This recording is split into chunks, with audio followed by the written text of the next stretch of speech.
Kommez saħwa River of Love, Christian Fellowship Malta. Għal dawk li jintom forsi distaqsu dejdu għanna page ġdida, għanna page ġdida tal-Facebook u please make sure li jintom titħlu kunu tamlu friends, tamlu like fuq il-page ġdida. Ma nafx jekk intom forsi ħafna minnkom ma tafux. Imma River of Love dan huwa il-main hub. Għanna River of Love Kenya, għanna River of Love Tunezija, u ġvera, brother, fejn u Tunezin? Għanna Tunezija, għanna River of Love u kol Svizzera u għanna ma jisimomx River of Love ma taħt il-Nations for Christ, l-Italja u l-Uganda. Ġifiri, meta nejdu issa River of Love Malta, għax issa River of Love mux bis Malta. Għanna River of Love issa grazzi mulej pajizi oħrajn. Alleluja. Mela, kullħat jaqbad il-kelma tal-la fidejk u għajt waraja din il-kelma. Missi Qaddis, grazzi tal-kelma ħajja tijak. Nirringrazzjak ta' din il-barka li jina nistani kol mill-mejda tal-mulej u nirċivi kelma ħajja li tfejjaqni u taħlisni u t-liberani. Spiritu Santu hu over u għamel minni dak li tritint opera b'mod liberu mulej f'dan il-post fuq il-ħajja tiegħi f'isem Ġesu Kristu. Amen. Halleluja. Il-ġimgħa l-oħra kellimkom fuq messaġġ tista' tpoġġu bil-qiegħda għal dawk li jixtiequ bil-qiegħda bil-wifqa timorru mal-ħajt. Il-ġimgħa l-oħra kellimkom fuq messaġġ li jekk ma rajtuhx please arawh. Jekk ma rajtuhx please arawh. Kellimtkom kif il-messaġġ kien jismu l-ewwel u qabel kollox. U believe it or not, ħafna kemm inkom tafu li suppost Alla huwa l-ewwel. Imma mbagħad you will find out when you start putting it into practice. Kemm hu vera l-ewwel. U ħafna mill-aħwa believe it or not, jina kontet naħseb li ħajkun xi messaġġ ħalib iż-żejjed. Imma ħareġ il-laħam u middera xi aħwa waħilhom il-laħam mażninhom ukoll. Għax vera. Meta inti toqgħod tħares lejn il-ħajja tiegħek pereżempju biex ma nħarsux lejn ta' ħadd ieħor. Kemm vera nagħmlu l-ewwel il-Allajn? F'kollox, Mod assolut, f'kollox. Ħanejdilkom tal-statement. Li kieku il-poplu kollu li jgħid jien parti minn River of Love, kollha jagħmluh Alla l-ewwel, inni ngħidilkom, irridu l-statement ta' Daqali. L-statement ta' Daqali kieku. Issa naf li mhux kulħadd jiġi fl-istess service, hawn min jiġi l-ħadd u hawn min jiġi l-erba'. Meta kont jiena ngħix l-Amerika, kont niekol kull service. And I wanted a full service. Imma la ma jimpurtax, forsi tgħidli għax issibtu l-ħadd huwa bejwet war l-istess messaġġ. Għalkemm xi kollha minn drabi. Imma meta vera inti tagħmel Alla l-ewwel mhux għas-service biss qed ngħidlek, f'kollox jiġi l-ewwel. Anke f'ħajtek. Il-mument li tiftaħ għajnejk fil-għodu. L-ewwel mhux hello honey.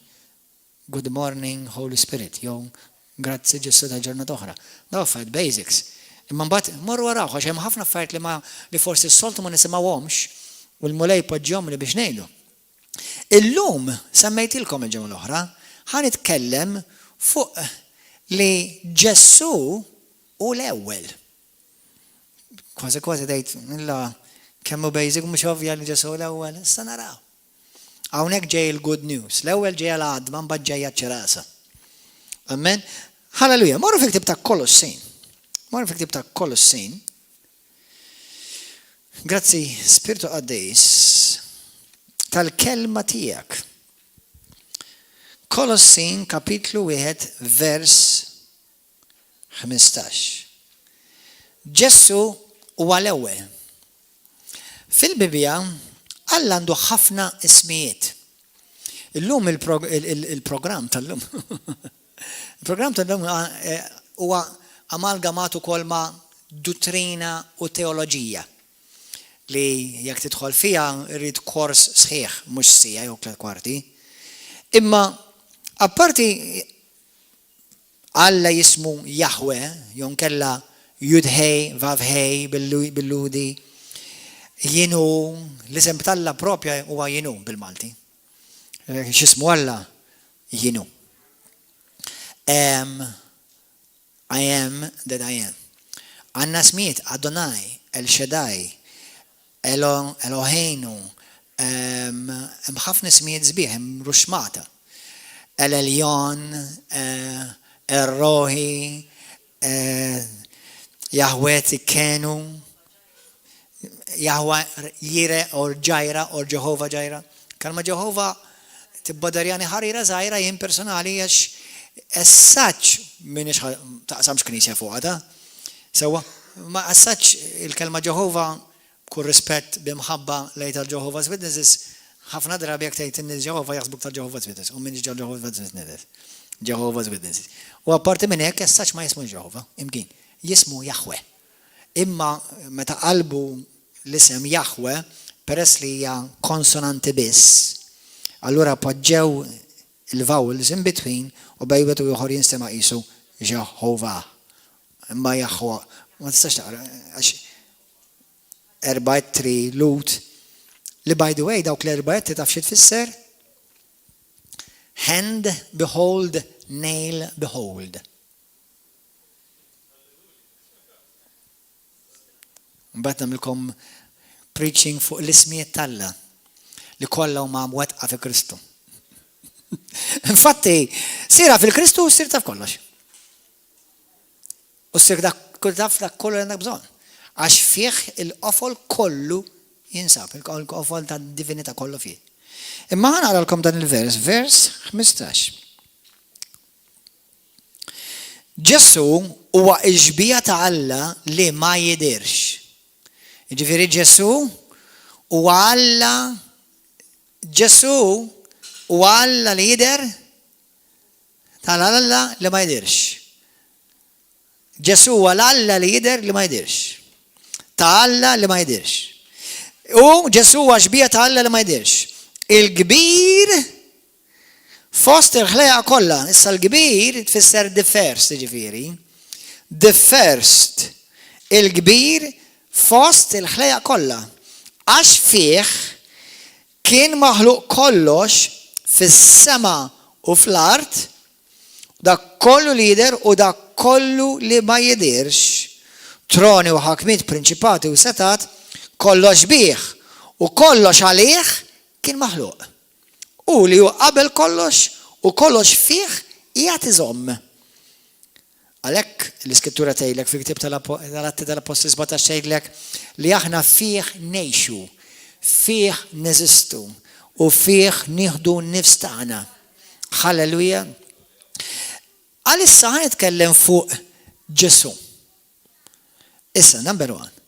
Peress li anka huwa fil-bidu tas-sena u ħassej fl-ispirtu tiegħi qisni il-mulejri bġertu alignment. Biex aħna nkunu żgur li l-kumplament ta' din is-sena vera affokati fuq Ġesu, mhux fina. Għodu attenti. Li għax l-Ispiritu Santu ġibit li naqal attenzjoni fuq għadi. Xiġifieri? Aħna bħala knisja ħafna iktar milli taħsbu, we are very blessed. Mhux għax għandna dil-binja, minħabba l-kelma li nirċievu. Il-laħam. Right?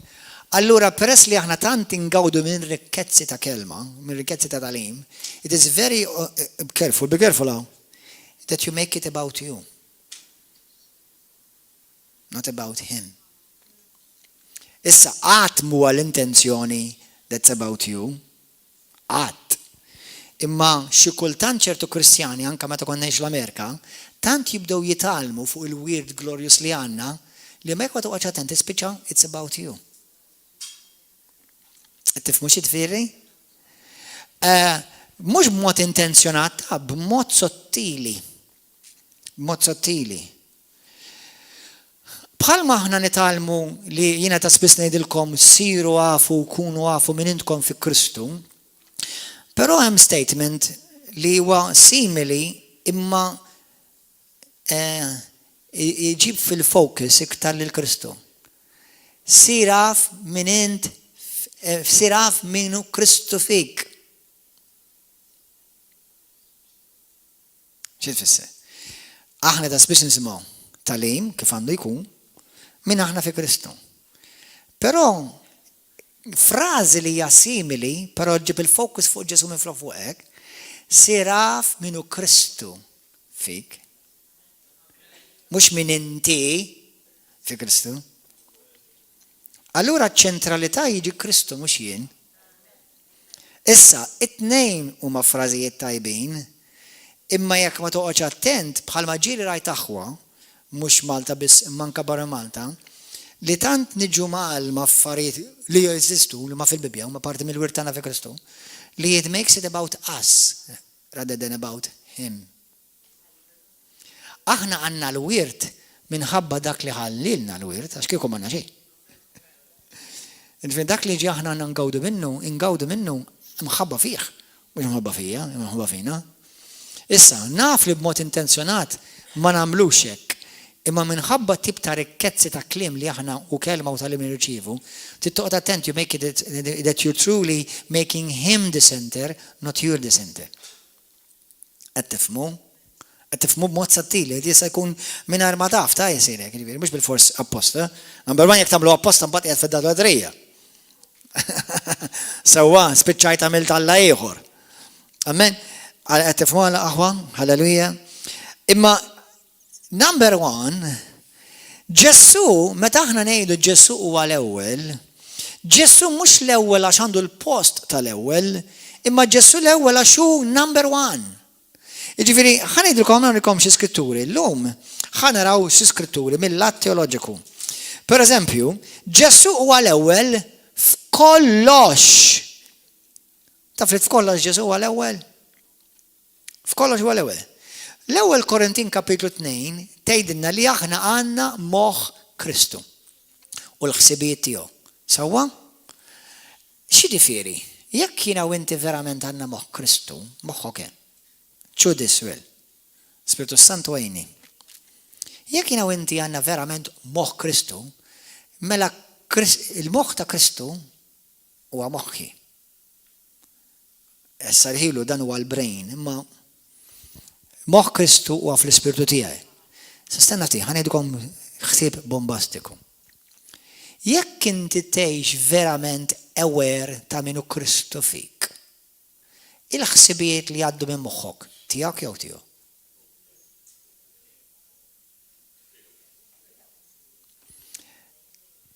Fit-teorija tiegħu. Ħantikom eżempju. Kemm minnkom tiftakru l-istorja ta' Frankenstein? Tiftakru Frankenstein? L-istorja kien hemm raġel kien miet u poġġewlu moħħ ta' xi ħadd ieħor u da beda jiġixxi mod li ma jafx kien lilu nnifsu kif għandu jiġixxi għax beda jħossu differenti għax għandu moħħ ħadd ieħor.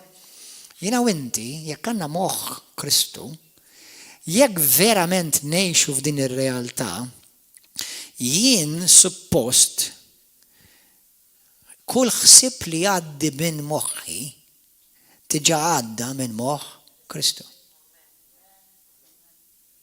Jiena nemmen li din hija sena waħda mill-affarijiet li naħseb li ħajġu revelati fid-dinja u ħajġu revelati fil-Knisja hija new realms of revelation and understanding. Issa għodu attenti. Meta nidek il-ġvizom misaqkom mal-art, I don't mind, u raskom fis-sema tajjeb, it's okay, għax maħna fi Kristu. Imma li bħal mettilkom il-ġimgħa l-oħra, meta aħna ġejna motija ċwivet, il-Pietru għallu Ġesu, għallu jina natik ċwivet, mux natik ċavetta, ċwivet, u mux ilu bistaf, Mattew kapitolu 8, 18 il-Knisja kollha daw kollha li jemnu. Dawk huma realms, daw huma ċwivet ta' realms, sferi, dinijiet, realtajiet ta' revelazzjonijiet. U jiena naħseb li l-Knisja f'ħafna modi għada ħafna realms li għada ma fetħiċ. Issa, bħal mettilkom fil-messaġġ ta' qabel, din il-ġimgħa semmejtilkom, jiena ma nemminx li jien jista' jkolli r-revelazzjonijiet kollha, ma nemminix dik. Mhux qed ngħidlek ma nixtieqx, ma nemminix. Għax jien minix il-qofol tal-ġisem ta' Kristu jien waħdi, imma kull wieħed minna bħalma ta' semmejtilkom pereżempju John G. Lake. Pereżempju Kenneth Hagin, Alla taħ revelazzjoni ta' fidi. John G. Lake taħ revelazzjoni fuq divine healing. Mhux għax l-oħrajn ma kellhom, imma jkollhom ċavetta fetħu xi ħaġa għal kumplament tal-ġisem ta' Kristu biex jottenewa. Jekk inti, jekk il-mulejjetik lilek, Rebecca, revelazzjoni fuq xi ħaġa, la talilek mela wkoll available għalija. Qed tifhmu? Allura peress li Alla tagħna ċwievet, dak li jġib il-mulej fil-ġism ta' Kristu, la persuna rata jien ukoll għandi il-potenzjal li nara induqa u nasal hemm ukoll. Amen? Issa waħda mill-affarijiet li llum ħanitkellmu fuq Ġesu, hija Ġesu huwa l-ewwel f'kollox. I want to give you this wild thought. There is nothing you think that Jesus has not taught in Christ. Fi Kristu. Ittifhmu? Ġifieri inti meta taħseb xi ħaġa kbira, min qallek li hija kbira. Jekk inti verament fi Kristu u inti tgħix bl-awareness ta' minnu Kristu fik, il-ħsieb li għaddilek minn moħħok dak żgur tiegħek jew ta' Kristu. Now that alone nista' ngħidilkom tistgħu tippakkew tmur id-dar doqgħod naħsbu fuqha biss. Alleluja. Imma l-iskrittura tgħidilna kif Ġesu Alla għamel li Ġesu jkollu l-post l-ewwel f'kollox. F'kollox. Per eżempju, ħanibdew fil-ktieb ta' l-Apokalissi. Anzi, mhux ma' l-Apokalissi ħanibda. Morru fil-ktieb ta' Iżajja. Iżajja 44. Iżajja 44. Isaiah 44. Isaiah 44.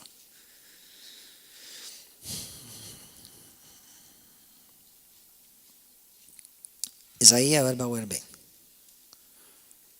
Ftakar li kull mal-mulej jatik. Moħkom hawn, ismaw dil-statement. Kull mal-mulej jatik, apparti li tgawdi ħint, imma qatmu għalik biss. U bħala Kristjan għal ġisem ta' Kristu. Kull ma Ġesu għandu qatmu għalih biss. Imma l-komplement għal-ġisem tiegħu. Kull ma Ġesu għamel m'għamlux għalih biss. Għamlu għal kull wieħed minnkom. Għalhekk kull ma għamel Ġesu huwa tiegħek u tiegħi. Kull ma għandu Ġesu huwa tiegħi u tiegħek. Fil-Iżajja 44 vers 6 isma' wieħed mit-tikli tal-mulej. Dan jgħid il-mulej s-sultan ta' Izrael, il-feddej tiegħek, il-mulej tal-eżerċiti, jien l-ewwel u jien l-aħħar. Xi tfisser? Hawnhekk ħajfemilek kważi. U ħliefi m'hemmx Alla ieħor. Min hu bħali? Hawnhekk għal min qed jitkellem, jiena l-ewwel u jiena l-aħħar, min hu? Għal Jahweh. Għal Alla ta' Iżrael da. Jiena l-ewwel u jiena l-aħħar. Alla m'hemm ħadd li ħajargumentalek li din mhux qed jgħid għal Alla. Ovvjament Alla titkellem hawn. Mela Alla tal-Iżrael, Alla li adoraw il-Lut, jismu Jahweh l-ewwel u l-aħħar. Issa ngħidilkom xi ħaġa interessanti. Għal Brother James ħanejda di. James li kien Musulman fil-Koran sura 57 minn vers 1 sa 3 għata x'ismu Alla, Allah. Tiftakara di James? Fejn huwa? Tiftakara? Mela nfakkarilek. Jiena l-ewwel u jiena l-aħħar. Issa isimgħu moħħkom hawn. Jien ma nemminx fl-Iżlam. U bl-ebda mod ngħidilkom jew ninkoraġġikom li tmorru toqgħodu taqraw il-Koran. Jekk taqraw qraw, ma l-ewwel aqraw il-Bibja sew, mbagħad taqraw il-Koran. Imma jekk tridu. Mhux il-kwestjoni nemmen li hemm affarijiet fih li huma veriteri. Jien personali ma nemminx li huma kollha veriteri kull ma miktub. U ma fajt infatti, ma nix nidħol fijax, imma hemm kontradizzjonijiet. U jiena ma nembrejsjax, ma nemminx f'Muhammad bl-ebda mod. Sewwa ħaneqa' fem. Imma hemm affarijiet fil-Koran li huma simili tal-Bibja. Sew Testament qadim u anke Testament ġdid. Allura anke jekk pereżempju xi ħadd Musulman qed jara dal-passaġġ illejla, jiena ngħidlek mur aqra il-Koran, sura 57 minn vers 1-3 fejlek Allah huwa l-ewwel u l-aħħar. Alla tal-Bibja jismu l-ewwel u l-aħħar. Morru fil-Ktieb Apokalissi. Il-Ktieb tal-Apokalissi. Halleluja. Għandek ukoll Isaiah 48 vers 12. Fejn ukoll jgħidlek li jiena l-ewwel u jiena l-aħħar. Ismaw fil-Ktieb tal-Apokalissi kapitlu 1 vers 11. Vers 11. Ara xjejt Ġesu. Il-Ktieb tal-Apokalissi huwa ir-revelazzjoni ta' Ġesu. The book of Revelations is the revelations of Jesus, of who Jesus is. Għaw min jgħid li Ġesu mhuwiex Alla, intom naf li intom temnu li Alla huwa Ġesu Alla. Imma Ġesu ukoll jgħid li huwa Alla. F'dan il-massaġġ hawnhekk fejn hu stess qed jitkellem, jgħid kull ma tara niżlu f'dil ktieb u jibgħatu lis-seba' knejjes li dik li ta' Efesu, all right, u jsemma s-seba' knejjes. U jindor biex nara minn kien qiegħed ikellimni vers more verse 15.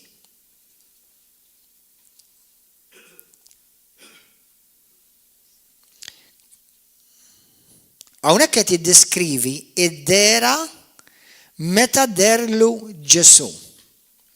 Okay? Eżatt. Infatti tibda minn 11 imma biex naqbeż naqra l-iskitturi, issa morru 17 għax hawnhekk jibda jiddeskrivi wiċċu, jibda jiddeskrivi saqajh kif jidher sewwa u waqa' qudiemu qisu kolb, qisu ġisemmejjed. U mbagħad Ġesu għalhekk. Mbagħad għalhekk Ġwanni, jien kif rajtu waqajt qisni mejjed fir-riġlejh. Iżda hu ressa idu l-leminija fuq u qal li tibżax. Jien hu l-ewwel u l-aħħar. Sa ftit. Fil-Ktieb ta' Eżajja 44 u Ktieb ta' 46 għandna kif rajna m'hemmx ieħor għajri. M'hemmx ieħor l-ewwel u l-aħħar. Sa ftit jekk ikun it-tieni ma jibqax l-ewwel sewwa. Jekk isir it-tieni ma jibqax l-ewwel.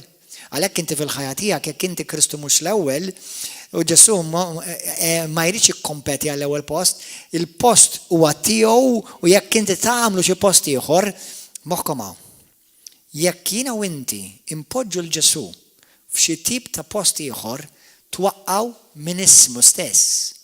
Twaqqa' l-onur tiegħu stess. Għax inti ma tistax tgħid jiena nħobb il-Ġesu u mpoġġih it-tieni jew it-tielet u still Ġesu jaċċetta. Ġesu ma jaċċettax it-tieni post. Jew l-ewwel jew xejn. Darba smajt predikaturu qalu u qed niftakar fiha. Qal Alla jgħidlek jew kollox jew xejn. Ix-xitan jgħidlek ma jimpurtax it-tieni ftit. Mbagħad jibilek kollok. Issa Ġesu hawnhekk qed jgħid li hu l-ewwel u l-aħħar. Issa simgħu għadi, fit-Testament il-Qadim Alla jgħid jien hu l-ewwel u jien l-aħħar. Ftakru li l-kelma l-ewwel tfisser m'hemm ħadd qablu. M'hemm ħadd qablu.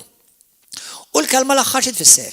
M'hemm ħadd bħalu jew m'hemm ħadd fuqu jew m'hemm ħadd warajh.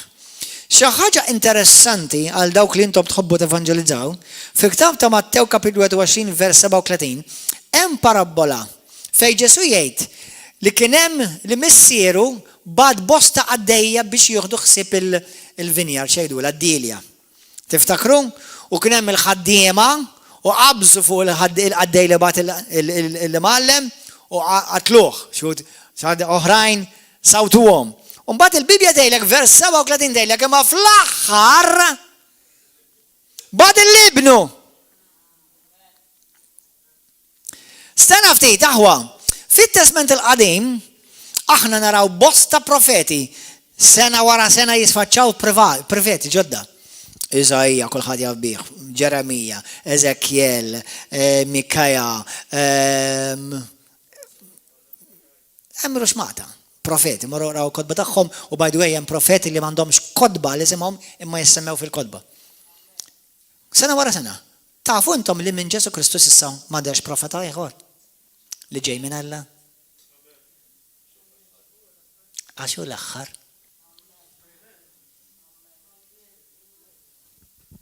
Għalhekk Ġesu jgħid li matul iż-żminijiet Alla l-Missier batilkom ħafna profeti, imma fl-aħħar batilkom lill-ibnu.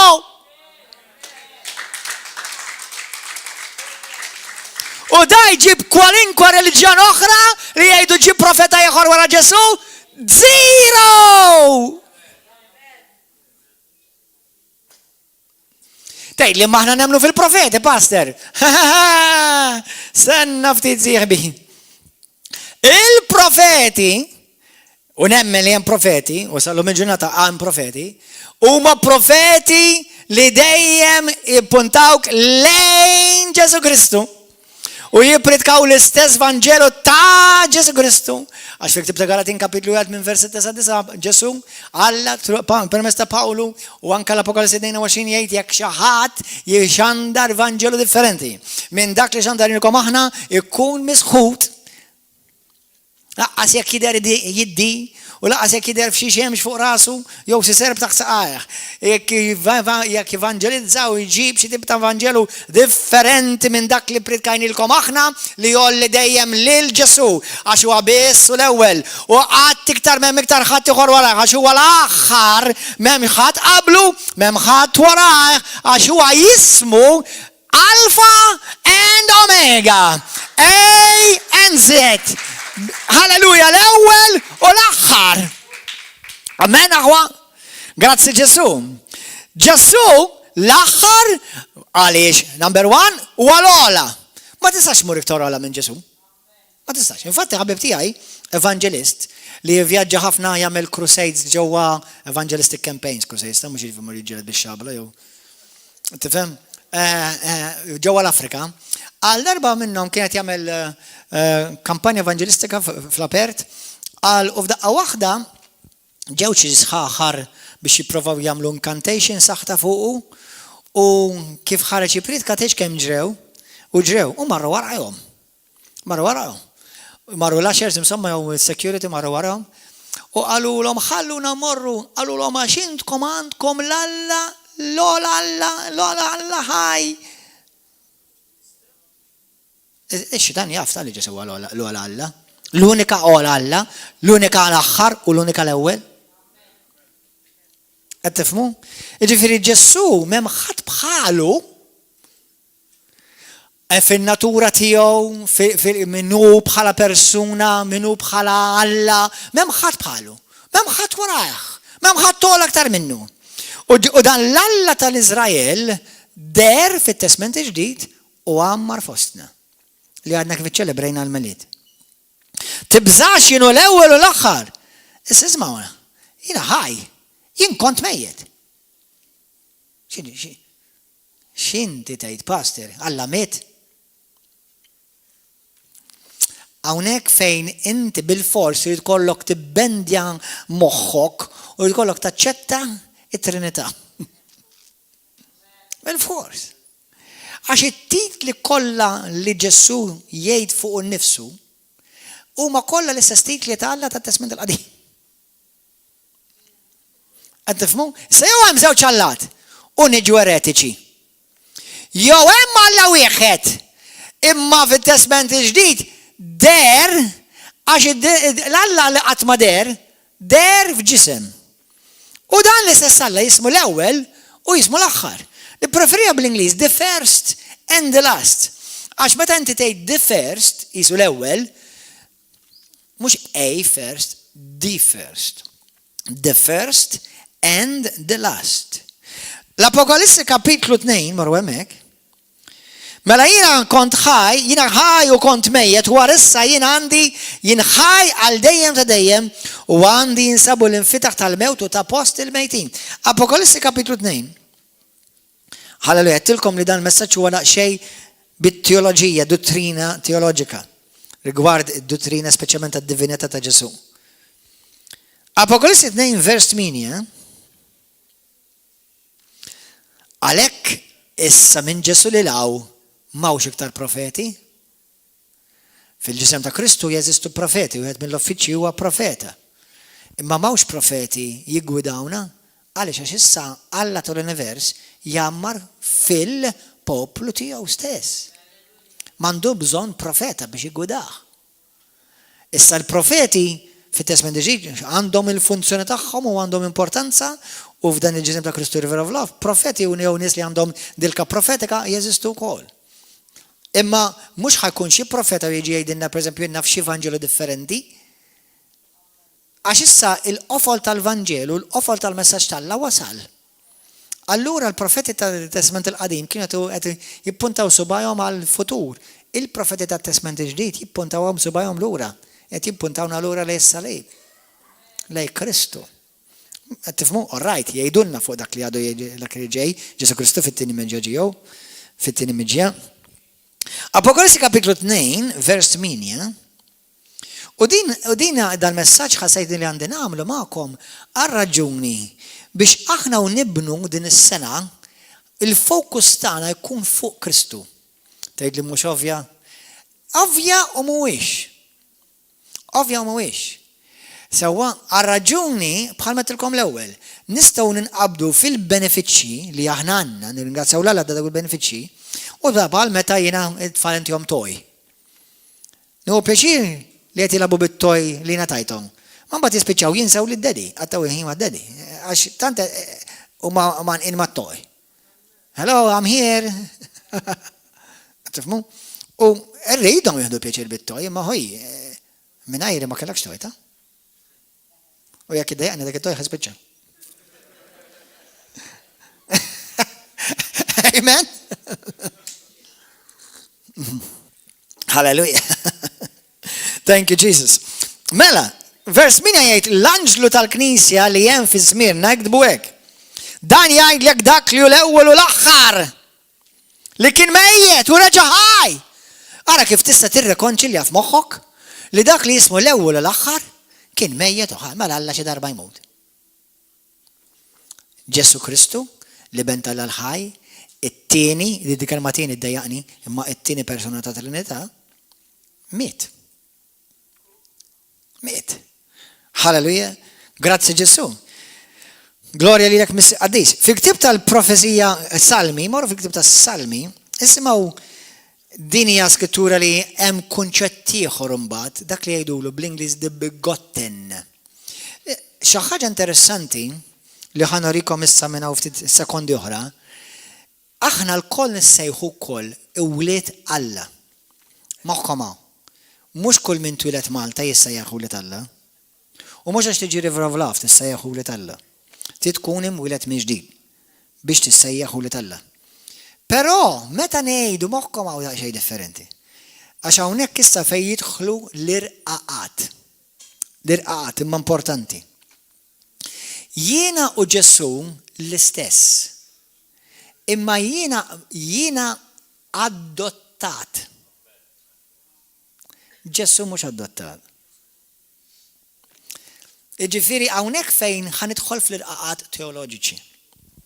Li ma tantx niddiljaw magħhom regolari, imma tajjeb li nsemmuhom u nikklarifikaw daqsxejn l-arja ħalli nkunu nafu x'qed nitkellmu fejn ta' meta aħna ngħidu li aħna naqsmu l-istess natura ta' Kristu. Jiġifieri għalkemm naqsmu l-istess natura ma aħna kif aħna distintament differenti.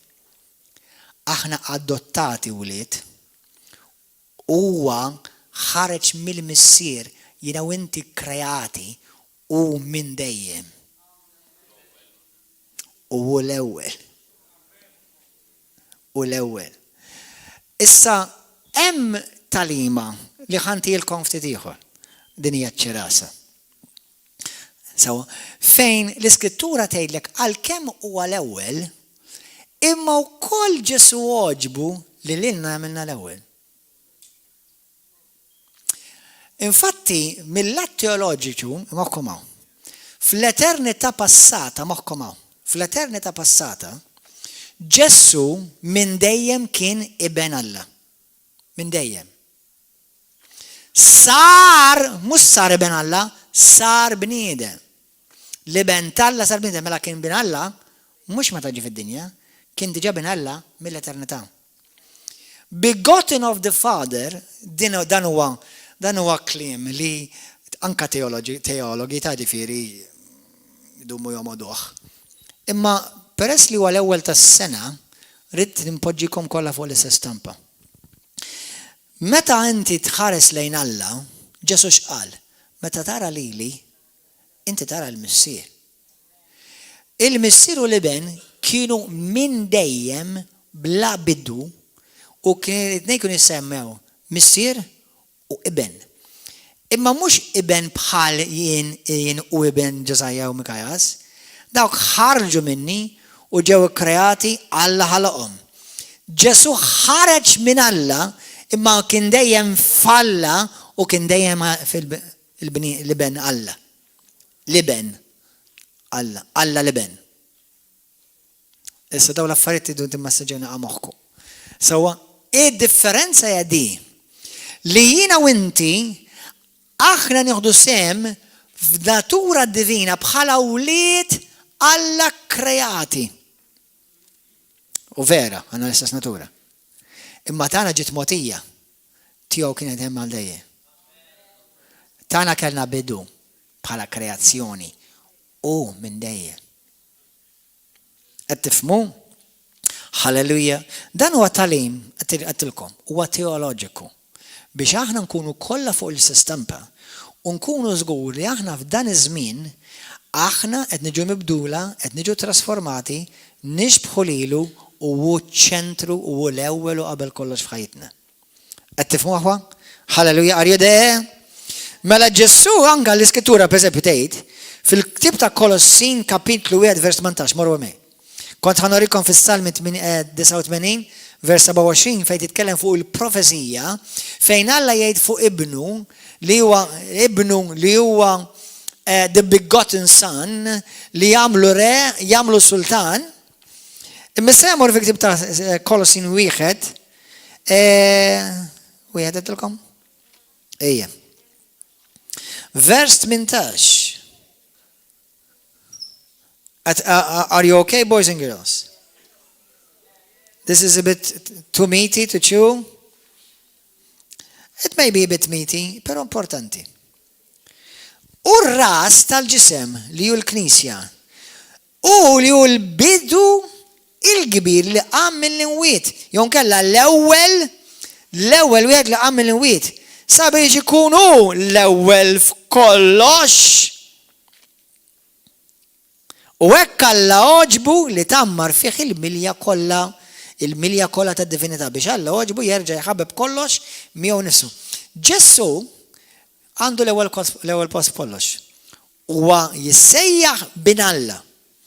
Mhux adottat imma bigodi, nisejt jgħidula bil-Malti. Huwa l-ewwel wieħed li qam minn bejn il-wiet. Issa hawnhekk għandna mistoqsija. Għax intom tafu li qabel Ġesu kien hemm oħrajn li qamhom mill-mewt. Mela kif il-Bibja tgħidilna dan huwa l-ewwel wieħed, mhux vera? Għandhom żball, ta' Ġwanni għandu żball, jew Pawlu għandu żball. Kif huwa l-ewwel wieħed meta nafu li Lażru qam, kien hemm nies li qamu mill-mejt Ġesu bagħtu l-apostli qajmu l-mejtin, mela kif qed tgħidilna l-ewwel wieħed? Sarna ftit hawn. Meta Ġesu qam mill-mewt issa hawnhekk ħajidħolna qalaħam, moħħkom. Meta Ġesu qam mill-mewt ma qamx mill-mewt biss naturali da. Ġesu eżżes il-pedamenti u l-fundazzjoni tal-infern. Ġesu qam u kisser il-ktajjen kollha tal-infern, tad-dnub, tas-saħtit, tal-ħażen kollu tad-dinja. Ġesu, issa meta jiena u inti twilidna minn ġdid, twilidna spiritwalment minn ġdid, ukoll Min taħt il-nasba tal-għadu, taħt il-ħakma tad-dlamiet, ġejna mwilda miġdid. Għalhekk inti meta bniedem jitwieled miġdid huwa miraklu ta'. Meta bniedem jitwieled miġdid huwa miraklu hija ta'. Mhux li ssir reliġjuż ta', li titwieled miġdid. Għalhekk ix-xitan jiġġieled bniedem qabel ma min jaf kemm intom sensikom żgur tallu jdejkom intom stess. Qabel ma ġejt il-fellowship, qabel ma rsaqt lej il-mulek, kemm iġġididlek l-għadu. Jekk inti taħseb dik il-ġimgħa li inti tajt ħajtek il-Kristu, kemm iġġididlek l-għadu biex illallu mhux naf xejn ġididlek dal-problemi kollha ninqalgħu għax kont se titwieled mill-ġdid. Halleluja. Glorja l-mulej. Issa hawnhekk ħadd tiġi ċirasa, morru fil-Ktieb tar-Romani. Mela Ġesu huwa l-ewwel wieħed li qam mill-amwiet.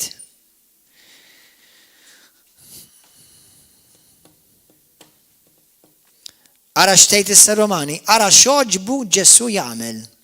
Hawnhekk fejn moħħi idur zugraga. Romans 8:28. 28 ismu xtejt. Aħna nafu li ma dawk li jħobbuh, ma dawk li huma msejħin skont il-providenza tiegħu, f'kollox jaħdem jitfit għal ġid tagħhom. Għax lil dawk li huwa rafhom mill-bidu ippredestinom ukoll biex jieħdu s-sura fuq ix-xbija ta' ibnu, ħalli dan ikun il-kbir, ikun l-ewwel, fost ħafna aħwa li predestinom sejħilhom ukoll lil dawk li sejħilhom iġġustifikhom, lil dawk li mbagħad iġġustifikhom igglorifikhom.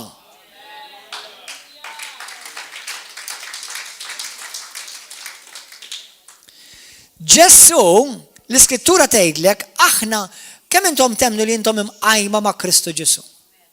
Taf x'tgħid l-Iskrittura int? Mhux aħna qomna wara Ġesu Kristu ta', aħna qomna ma' Ġesu Kristu. Għalhekk ma ħafna minnkom ma battu jiġi ta'.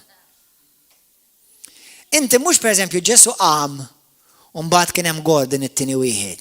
U mbagħad Chevrolet le.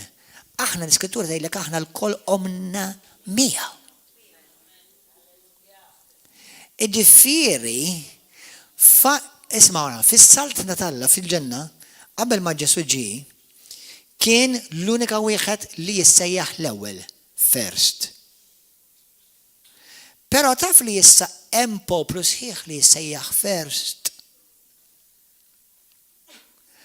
Apparti li aħna qajjimna issa miegħu, mhux warajh miegħu.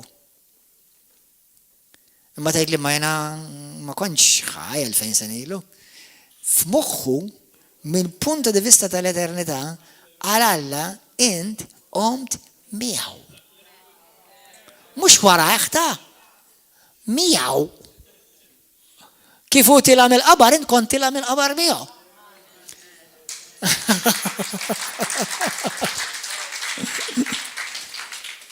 Issa ħana come praise and worship, please come. Issa sima għadi jahwa. Morru fi ktib tal-Lut kapitlu 12. Lut kapitlu 12. Hebrews 12.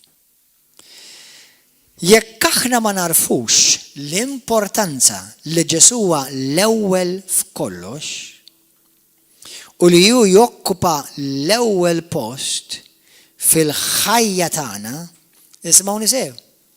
Moħħkom hawn. Jiena u inti ninsultawh. Jiena u inti ninsultawh. Għaliex? Għax jekku tiġa jismu l-ewwel, il-moment li poġġejtu it-tieni, jiena downgradeajtu. Il-moment li hu sar it-tieni m'għadux il-mulej ta' ħajtek. M'għadux is-sit. Aħna għal-kemm kelma bl-Ingliż ma nużawha anke fil-Malti, meta jkollna x-xogħol, il-kap ta' xogħol x'ngħidu il-boss. Xi tfisser il-boss? Li mallem ta' fuq net. Inti ma tgħidx naħseb il-dak li jaħdem miegħek fuq l-istess magna miegħek jew fuq l-istess cashling miegħek tgħidlu l-boss għax huwa l-istess level miegħek. Jew il-supervisor, inti tgħid il-boss, l-owner ġeneralment, is-sit, id-direttur. Meta jien il-Kristu ma npoġġihx l-ewwel, mhux biss qed nidneb jien qed niddegredah. Għax ismu u l-ewwel. His name is already l-ewwel. Alleluja. Istismaw Lut kapitlu 12. U din nalqu biha u nitolbu. Halleluja. Jekk inti Ġesu verament din tarafa b'revelazzjoni, kif Ġesu huwa r-ras, tinsiex l-Iskrittura tgħidlek li mir-ras tiflowja l-ħajja. Il-ħajja li inti tiflowja f'ħik ġejja mir-ras Kristu, ġejja minn Ġesu li hu r-ras, inti żgur imqabbad mar-ras sew. Mokkma, ġejja revelazzjoni issa. Kristjani li jitgerbu, jitfixklu u jifqu jimxu għal-mulej, qatt ma kienu mqabda mar-ras. Imqabda mal-id, imqabda mal-siq, imqabda mal-pastor, imqabda mal-friend, imqabda mal-boyfriend. Jekk inti imqabbad mar-ras, xejn ma jfixklek.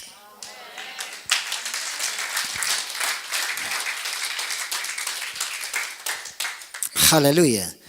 Ħa nispiċċaw bdi. Lut kapitlu 12. Kun infaħħar ismik Ġesu. Qed tifhmu, apparti li qed tisimgħu il-preaching, imma qed tisimgħu l-Ispirtu qisu jrid jaċċenna l-importanza tal-pożizzjoni ta' Ġesu. Halleluja. Mela, ħanibdew minn vers 22. Immintom ersaqtu lej il-muntanja ta' Sion u lejn il-belt ta' Alla l-ħaj li hi Ġerusalem tas-sema. Ersaqtu lejn eluf ta' anġli f'ġema ferriħa. Lejn il-ġema ta' ulied ewlenin li jisimhom huma miktub fis-sema, and many of you completely missed it. Għandkom raġun għax bil-Malti m'għaddux l-istess. Għalkemm l-istess ħaġa tgħid għax il-kelma ewlenin xi tfisser. Kollha l-ewwel daw.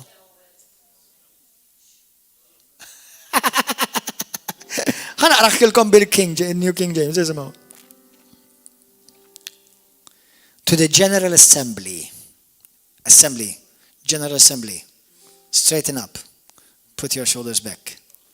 Because the great King is addressing you.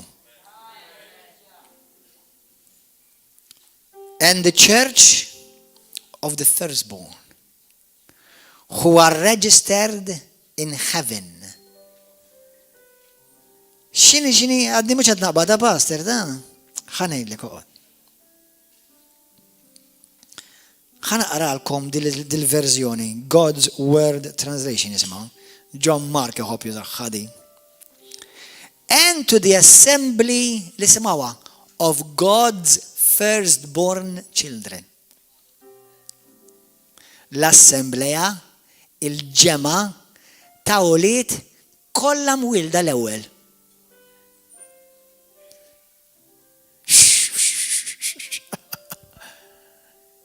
It's amazing, aħwa. Fis-salta talla fil-ġenna kien hemm żmien li Ġesu kien jirċievi, kien imexxi l-univers u d-dinja. Qatt naraw bajnejna fil-ġenna li ħajkun hemm ġema kbira miegħu ħdejh.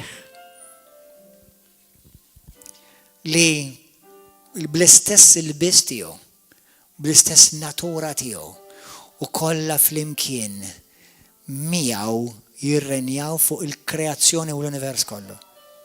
Għax hu għamilhom bħalu l-ewwel kollha.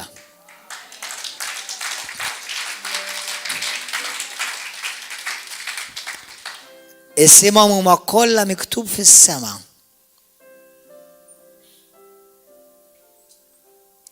This is powerful. Eżis aħwa il-ġimgħa l-oħra tilkom u ħanerġa' nirrepeti lil nifsi. Fi ktieb ta' Apokalissi morru warawha. Aħna li Alla jippreparana biex inkunu l-arusa. Go to the book of Revelations chapter 2.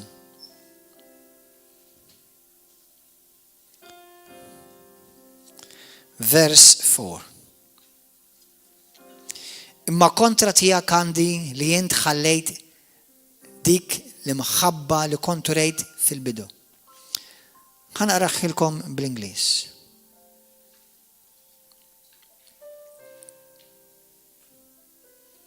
Għax għal darba oħra jiena bl-Ingliż iddulli ħafna iktar il-kelma, iktar sabiħa nara xi kultant. Nevertheless, this I have against you, that you have left your first love.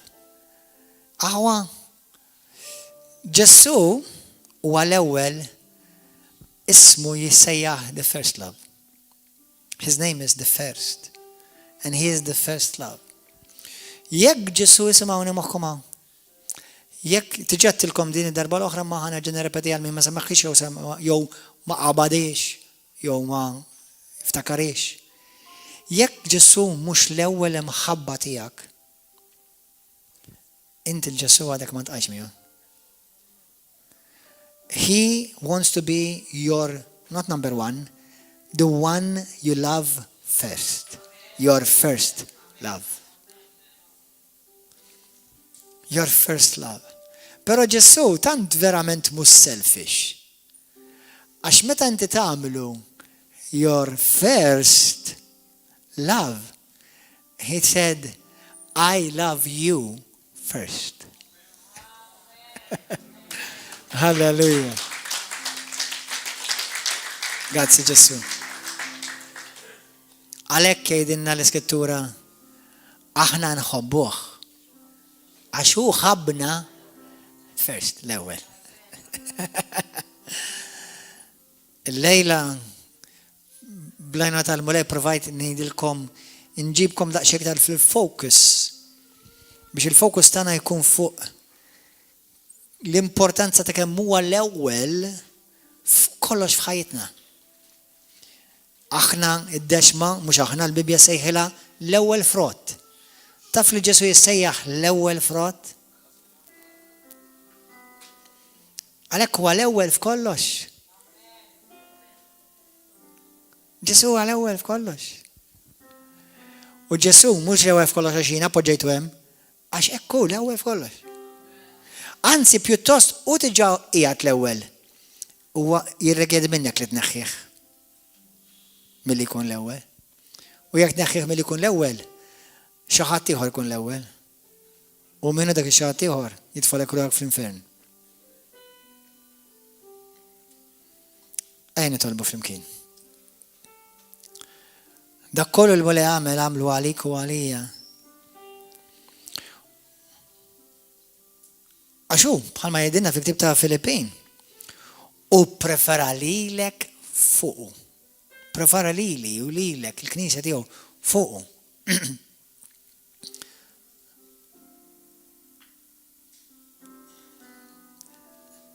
It-tifel tiegħi għalli jekk inti dejjem tagħtih lil xi ħadd li jħobb, dejjem tagħti inti.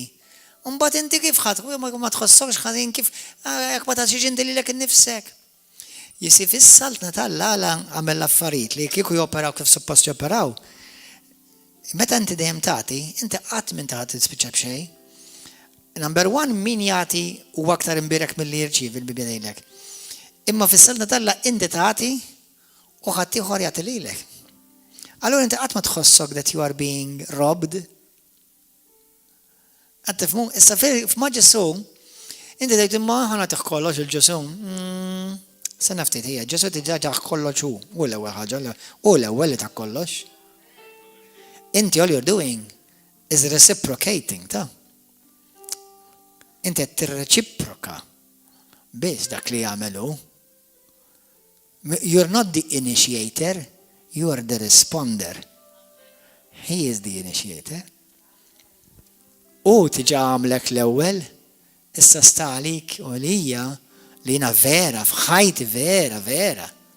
Għalhekk qedtilkom u nerġa' nirrepetija x'hawn minnkom li ma kondux hawn. Li kieku jiena Ġesu nagħmlu l-ewwel fi żwieġ tiegħi. Marti ma nqosha xejn.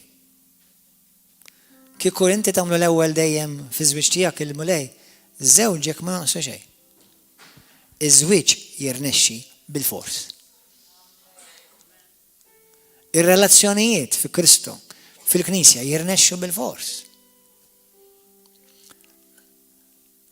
And it's amazing li aħna dak li jagħmel Ġesu dejjem jagħmlu fil-veru sens tal-kelma għal ġid tiegħi u għalik, tiegħi u tiegħek.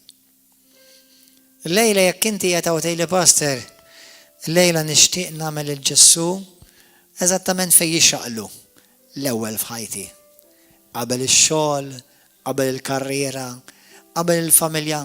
By the way, hu jitlob għadida, mhux jien qed ngħidilek. Qabel dak kollu li nixtieq jien, inwedek din, inwedek fuq l-awtorità tal-kelma talla. Jekk inti vera tagħmel dan il-pass, vera, int qatt ma jkollok xew oħra f'ħajtek li ma tarax isseħħ u ssir f'ħajtek. Għal dawk li jonarawh u jissemmuh fi stima għolja, Salmi 84 vers 11, lilhom xejn ma jinqoshom. Bl-Ingliż inħobb aktar. Nothing good will he withhold from them. Imma l-ewwel tkun l-ewwel. Għaw xi ħadd li jgħidli pastor illejla jiena irrid nagħmel naqra adjustment fil-ħajja tiegħi u verament nagħmel il-Ġesu fejn jixraqlu. Għax jiena niżiltu fil-veru sens kemm niżiltu l-mulej mill-ewwel post. Niżiltu għax preferejt ix-xogħol, il-karriera, il-flus, il-boyfriend, il-girlfriend, il-mami, id-daddy, il-kelb, il-whatever. Xirrit jien x'naħseb jien. Ġesu jixraqlu li jkun post. Dak huwa l-unika post li jixraqlilu. That's it. U lejla jiena irrid qed nirrealizza li jiena neħħejtu minn dak il-post. Għalhekk Ġesu jgħidilhom jiena għandi di kontra dakom għax intom li neħħejtuni mill-ewwel post tal-imħabba tiegħek. Għaw xi ħadd lejla jgħidli pastor jiena llum irid nagħmel din l-adjustment. U nagħmlu verament minn qalbi l-Ġesu fejn jixraqlu. L-ewwel u qabel kollox ħolli jdejk hawn xi ħadd. Grazzi mulej qaddis. Hawn xi ħadd ieħor hawn xi ħadd tistħux. Nemmen li għandna bżonn naħsbu sew fuq għadi. Kulħadd ibaxxi rasu. Jekk inti qed tara dal-messaġġ illum fuq YouTube jew Messenger jew Facebook jew televiżjoni jew fejn tara. Il-mulej tikellmek. Il-mulej jipprova jgħidlek ibni binti, jiena dak kollu li nagħmel dak għall-ġid tiegħek. Għalik. Ma naqsu xejn. Dak li inti tagħmel mal-mulej għall-ġid tiegħek stess qed tagħmlu. U lejla jekk inti verament lest li tagħtih dak li Ġesu ħaqqu l-ewwel post. M'hemm l-ebda post ieħor għal Ġesu. L-unika post huwa l-ewwel post. U għal-ewwel u qabel kollox. Alla taħ l-ewwel post f'kollox. F'kollox. Ejda talba warajja jekk inti din id-deċiżjoni li tagħmilha lejla minn qalbek. Itlob warajja, kulħadd jitlob warajja, Missa Qadis. Grazzi tal-imħabba kbira tiegħek. Tal-paċenzja, tal-grazzja. Grazzi tal-ħnina tiegħek. Grazzi tal-li tuħu paċenzja bija mulej, tal-li int qatt ma taqta' qalbek minni. U grazzi li permessa din il-kelma inti qed tiftaħ li għajnejja u trattabli qalbi mulej Ġesu għandi bżonnok. U aħfilli għax jiena ma għamiltekx l-ewwel post, il-post li huwa rreservat biss għalik. Ġesu. Nagħmel kull adjustment li għandi bżonn f'ħajti issa stess u nagħmlek l-ewwel post. Kun inti s-sit u s-salvatur tiegħi. marriċ nkun qabbat ma' xejn u ħadd iktar ħlif miegħek inti r-ras fuq kollox.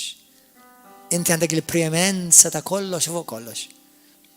Ġesu saltan fuq ħajti u salvani mid-dnub minn kull ħakma tal-għadu u salvani inkluż minn innifsi. Inti s-sit tiegħi mulej, inti s-salvatur tiegħi. U llum inti l-ewwel u qabel kollox u qabel kulħadd fil-ħajja tiegħi f'isem Ġesu Kristu. Amen. Jekk inti għandek it-talba llum u għetta vera minn qalbek, il-mulej semek u l-mulej ħajibda jopera f'ħajtek. Issa tħares lura u kompli jibni fuq il-ġebla, il-blata li hija l-ewwel post. Halleluja. Grazzi mulej. Ngħidulkom God bless you, YouTube u Facebook viewers. Narawkom intom dak kollha tat-televiżjoni. God bless you, narawkom ejjew ntaqgħu magħna ġewwa River of Love kull nhar ta' 4 u nhar ta' 7 fis-7 ta' filgħaxija u l-ħadd fil-għodu fl-10. God bless.